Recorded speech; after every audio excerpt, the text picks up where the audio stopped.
Is there anything I can do for you two?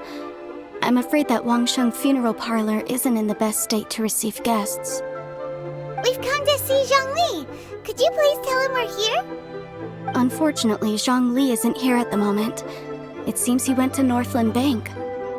Doesn't the Northland Bank belong to the Fatui? Last time we saw Zhongli was before we went to the Golden House. Do you think he doesn't know about the attack on Liyue?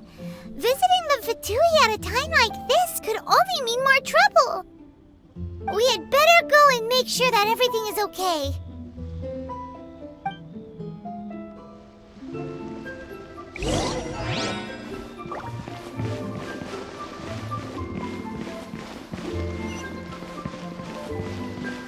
Thank you so very much, lady.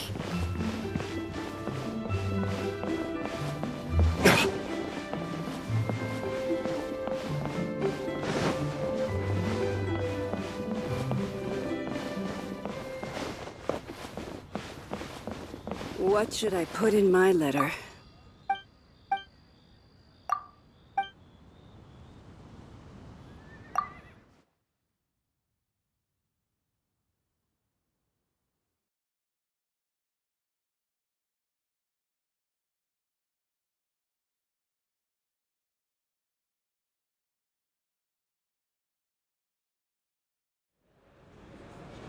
You call this cooperation between Harbingers?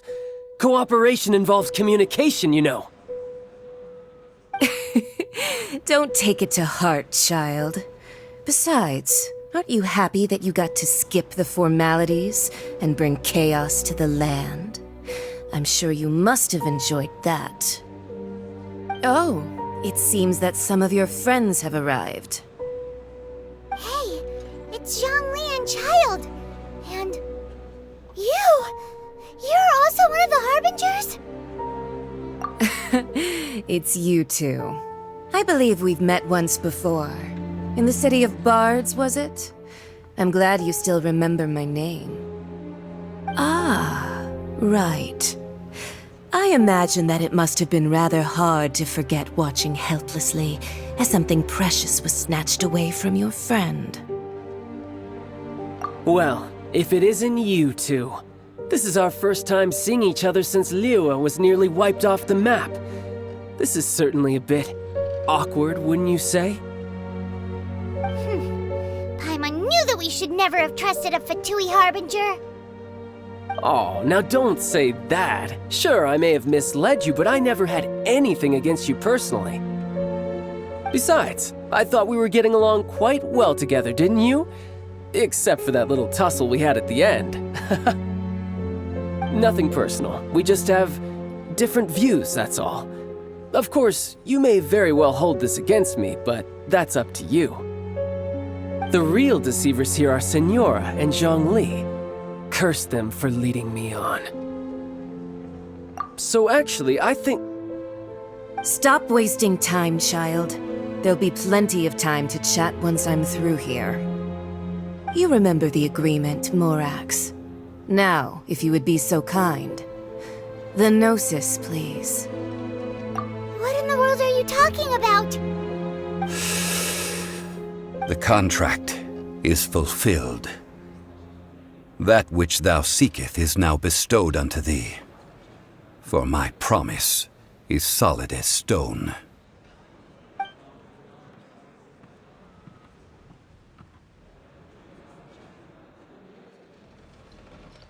How sanctimonious. What? So you're the Lord of Chio? No, wait! That's an exciting twist and all, but why give the Gnosis to the Fatui? I do not give it for free. I give it as agreed upon in the contract. For it is a matter solely between the Tsaritsa and I. Yeah, you don't think you went a little bit too far with that whole fake death thing? Everyone was preparing the ceremony for you and splat! This big dragon falls out of the sky and all of Liyue goes into an uproar. Talk about a disaster. Gathering all the forces that had been bubbling behind the scenes, and then stirring them together in a pot that was bound to boil over. That's what he wanted to see, am I right? Wait, what? Perhaps it's best that I explain. As you know, I've dwelt upon this world for more than 6,000 years. I witnessed the founding of Liyue, together with the Adepti 3,700 years ago. Even boulders that can withstand whirlpools will erode with the passing of time.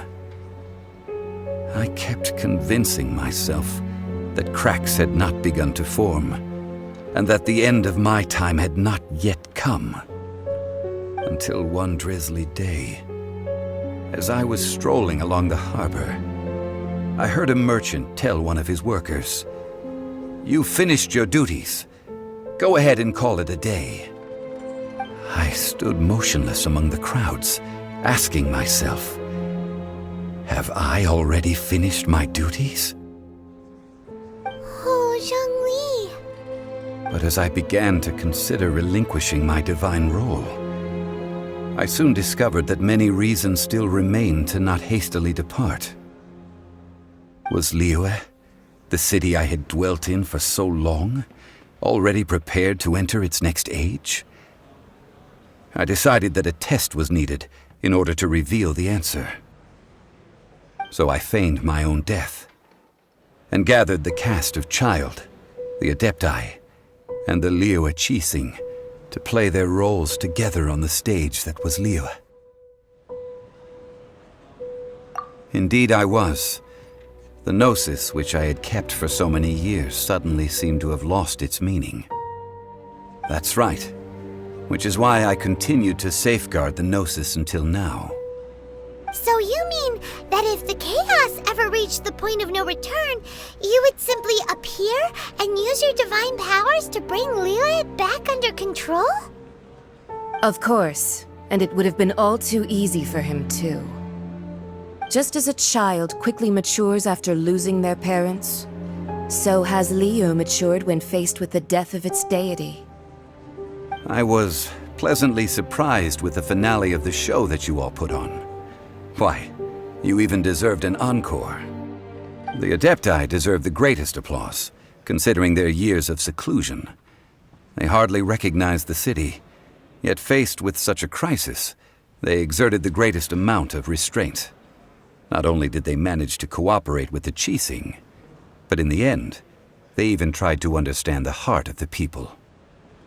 And hats off to the emissary dispatched by the Cryo-Archon to fulfill our contract, Signora. She managed to keep everything she knew in strict confidence, far from the eavesdropping ears of her colleague Child, just as I had requested. All the while, I carried on as Zhongli, and fulfilled the traditions of Liyue in this mortal form. Thank you for walking that path with me, traveler. These things were all a part of my script. The only unforeseen plot twist was the conduct of the Liyue Qixing. I had expected them to do no more than the Adepti, to come to the defense of Liyue. But when all was said and done, they seized the opportunity to supplant Liyue's divine protectors, and used the subsequent power vacuum left by my death to quickly gain complete control of Liyue. Huh? That doesn't sound good at all! On the contrary, I think it is excellent. I had always feared that it was too soon for them to take over from me, and it was also that which I longed for the most. As such, this is the best parting gift anyone could have given this god of old. Hey, what about me? Doesn't anyone feel the least bit of remorse for deceiving me? You've practically kept me in the dark! I think that thanks would be more appropriate. You certainly played no small part in all of this, wreaking havoc and turning the city upside down. The Lord of Geo ought to thank you for your performance, if anything. If you hadn't created the pressure of a battle between mortals, Adepti, and a god, the lump of coal resting in the hands of the Geo-Archon, Liyue would never have been able to become a dazzling diamond of a city. Huh? Just whose side are you on, mocking me like that? Are you itching for a fight? Hey, haven't you learned the Liyue saying, don't always call it as you see it? Well then, with the Gnosis in my possession, I have no use for such idle chatter.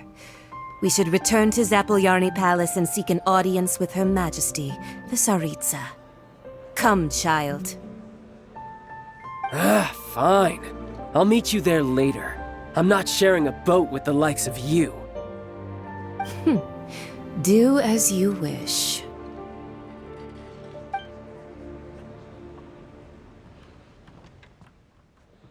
Now then, is there anything else you wish to ask me?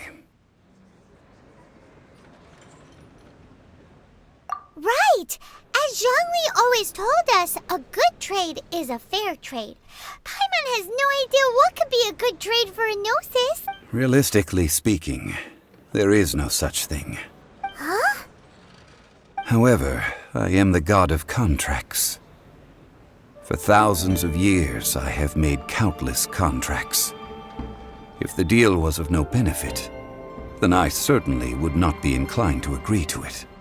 My agreement with the Cryo-Archon will be the last of my contracts as the Geo-Archon. My contract to end all contracts. As for the bargaining chip that the Tsaritsa used to balance the scales, uncover that answer for yourself in your future journeys.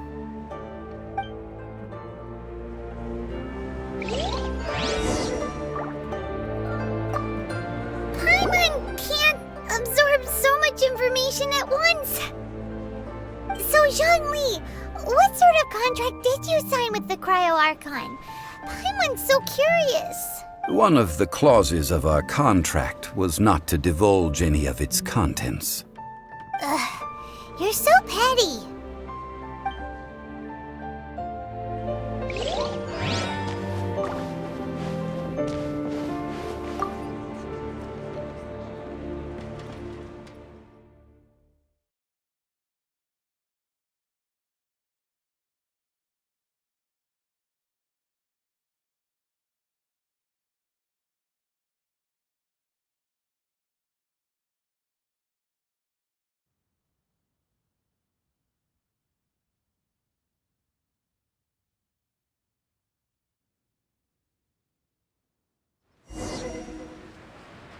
Today's the day of the rite of parting.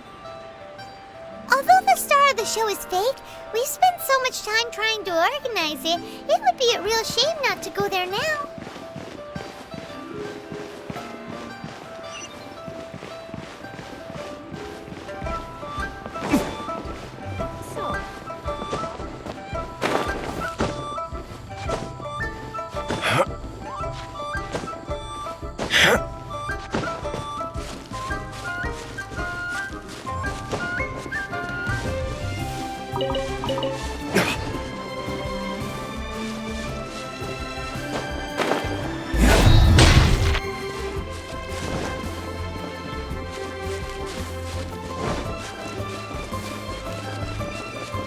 You know that god from the ocean couldn't have just shown up out of nowhere.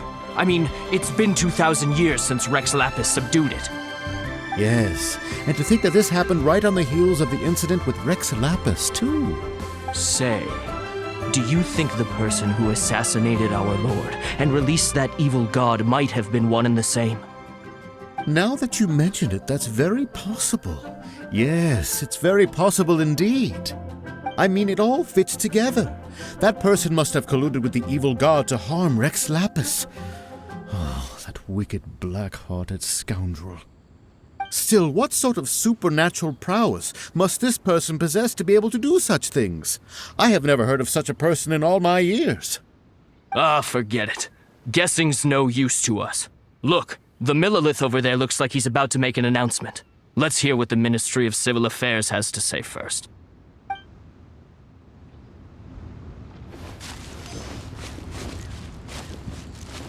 Oh, well, since we're going through with this rite of parting, I guess it means that those rumors hit the nail on the... So Rex Lapis is really... But they didn't catch the culprit, did they? Oh, come on. Do you think that the assassin could have been a normal person? You know what I think. I don't think any of the gossip on the streets you hear from those shady types is worth anything. There's only one real possibility in my mind. I've heard that the assassin was that Fatui fellow. Youngish, pretty high in rank.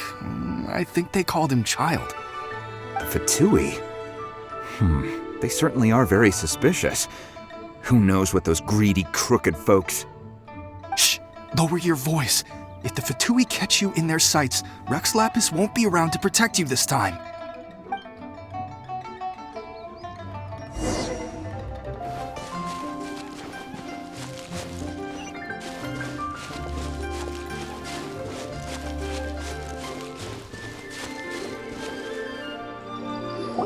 Hear ye all! The Qixing's words.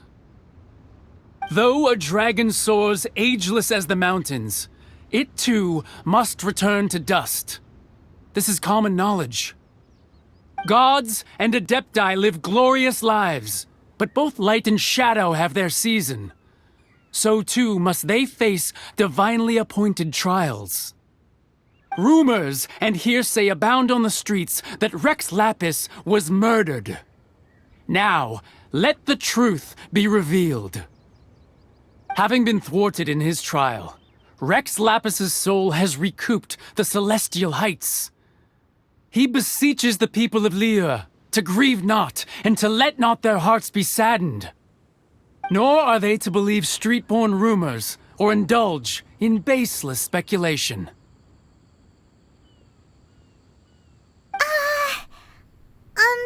Paimon needs a translation on what the Qixing's announcement said.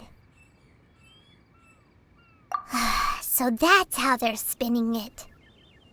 Something feels off. Why would they suddenly give up looking for the murderer? Not to mention how this excuse sounds like something they just made up on the spot. Could the Qixing already have known that Rex Lapis wasn't dead? But Zhongli said that neither they nor the Adepti knew anything. Did Zhongli tell them in secret after his gnosis changed hands? Exactly, right? Ooh, seems like the rite of parting has been going on for a while now. Let's go have a look.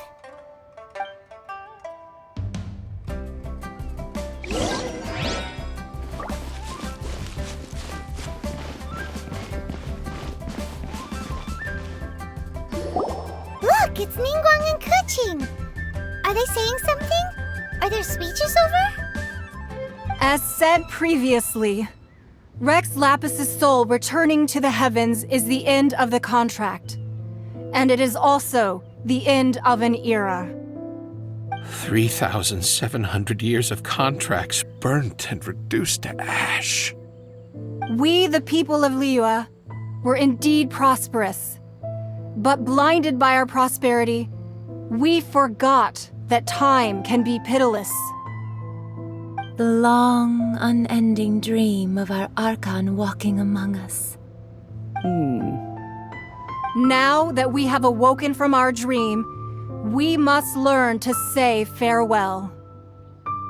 Will you stand with us as we re-establish our contracts? As we build a new age of prosperity? So concludes the words of Her Eminence the Tianquan.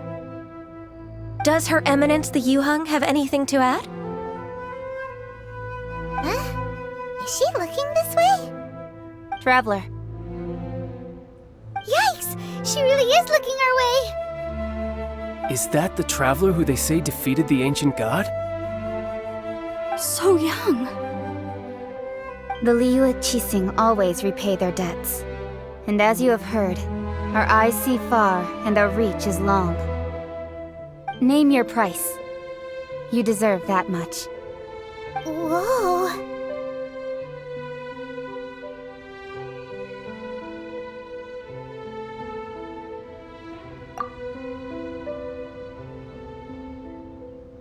Well, could you help me put up some missing person posters?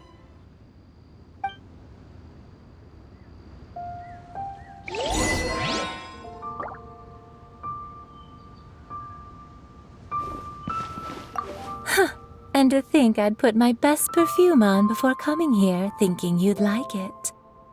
But it seems as if those perfumes really were meant to be offered to Rex Lapis. Well, that's fine. Suffer no rivals in love, they say. And that's 3 gone in 1 stroke.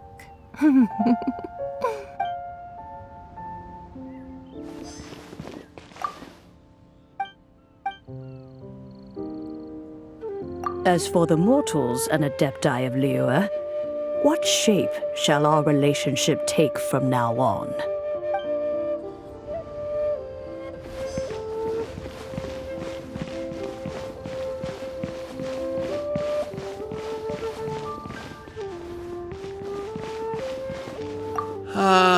Rex Lapis.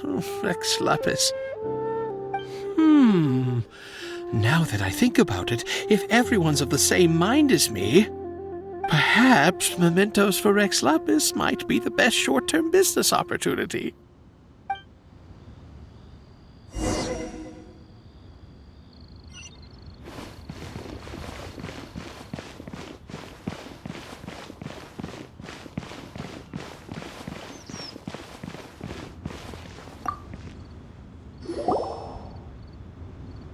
Hey, Zhongli! Look at this. Everyone in Liyue is caught up in their emotions, thinking that they'll never see Rex Lapis again. And here you are looking all relaxed. Why would I not feel more at ease after laying down the burden I have borne for 3,700 years? Right.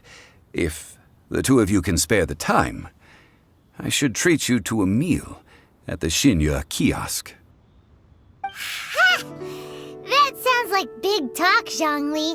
Paimon might have believed you if you were treating us to some third-round knockout, but you'd have to pay out your nose just to stand inside Liyue kiosk. Are you sure you can afford it? You're right. I do like the Mora. As the Rex Lapis Morax, I can easily create Mora. But since I have chosen to walk this earth as the mortal Zhongli, I should abide by the same rules that mortals do. When I was journeying with you, though I still had the Gnosis in hand, I knew that I must soon retire from my role as an Archon, so I had to rehearse a little for my new life. Oh, no wonder! Paimon gets it now. You didn't look at the price tags when we were spending because you've never had to. But since you weren't used to not being able to just make more Mora as and when you wanted to, you had to try becoming a parasite to society who lives off of other people's credit. Well, we were only spending Fatui money. You don't have to say it like that. In the City of Commerce, we do not merely exchange money or goods. We also exchange knowledge, memories, and foresight, as well as positions, roles, and lives. The Archon Morax could never experience life as the true mortal Zhongli could, no matter how many times he descended to be with his people. I must thank you for that.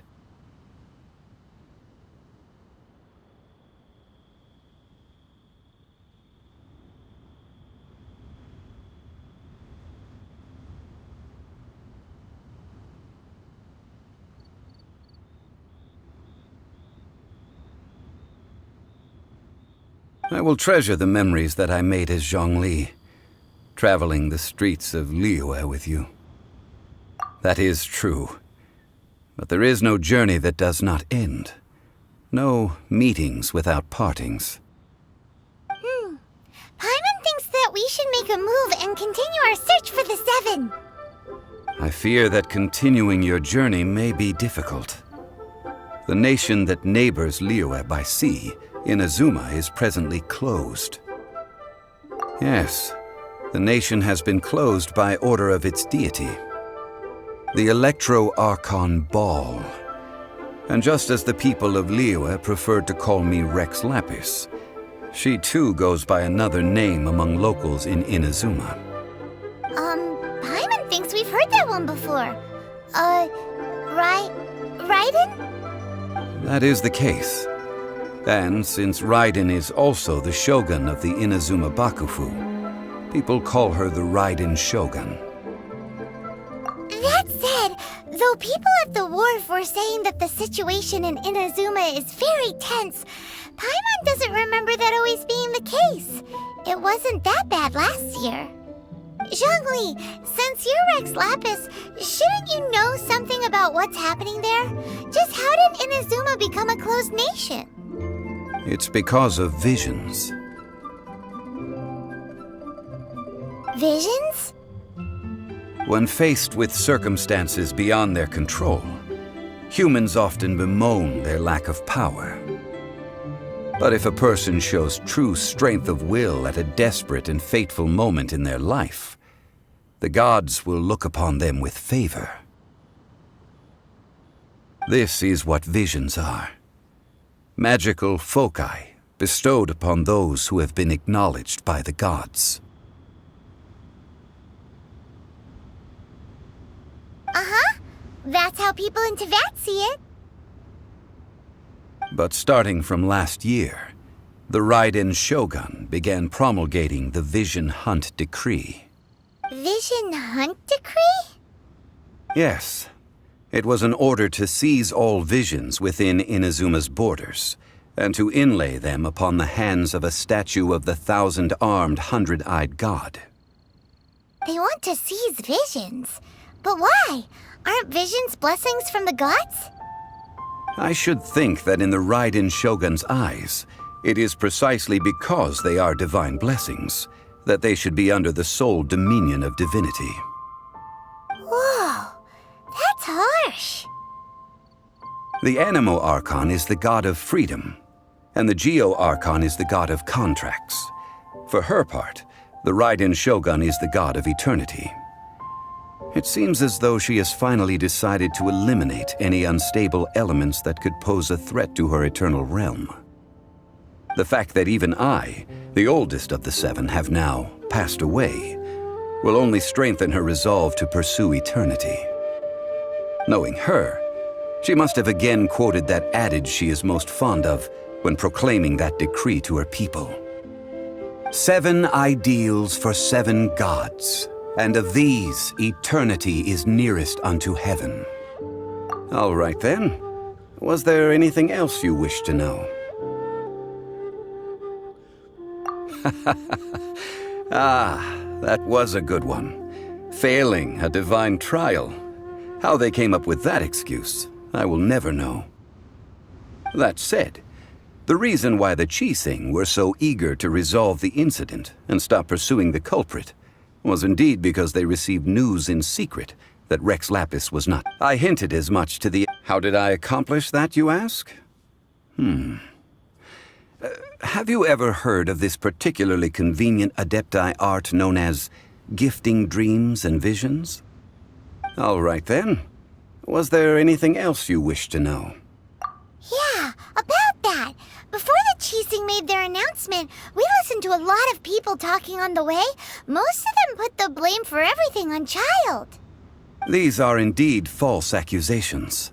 But it remains undeniably true that Child did send people to the Jade Chamber to prevent the Adepti and the Qixing from defeating the ancient god. I've heard that Ningguang is busy milking that for all it's worth on the foreign relations front at the moment, browbeating the envoys of the Fatui. Those poor Snezhnayan diplomats. If it were not for Child's exalted position as a harbinger, I'm certain that they would have shifted all the blame to him and called for his dismissal by now. All right then. Was there any... The time of the Adepti has long passed. If even the Liyue Qixing don't want to face that truth, then what future is there for Liyue? Kuching is absolutely right in saying this. Now, though I did laud Ningguang's desire for power, believing this to be a good thing, and thought as a matter of course that she must have been behind the Qixing's plan to take governing power over Liyue from the hands of the gods and Adepti. Could the original person who brought up the idea of seizing power have been... All right then. Was there... That's right! Zhongli, now that you don't have your gnosis, what's going to happen to all the Mora in Teyvat? Since Morax is dead, are they all just gonna disappear? Also, isn't the Golden House the only mint in the entire continent? Will it even continue to work? The Mora present now will not vanish. But the Golden House will indeed have to cease operations for a lengthy period of time, since creating Mora requires the use of the Geo-Archon's power. This is terrible! We're all about to run out of Mora! The world is coming to an end! Yes, this is indeed a major issue from a financial standpoint. Well, I suppose we'll just leave such troublesome matters to the Liyue Qixing to debate. Then, did you at least set some private funds aside for yourself? Oh, a private fund. This does seem like a good, logical, common-sense idea. It's a shame. What's a shame? It's a shame that I didn't think of it at the time. All right then. Was there any... Well then, I suppose you'll have to find a way to get inside this closed nation. Have patience. I suspect that some serendipity must first come into play.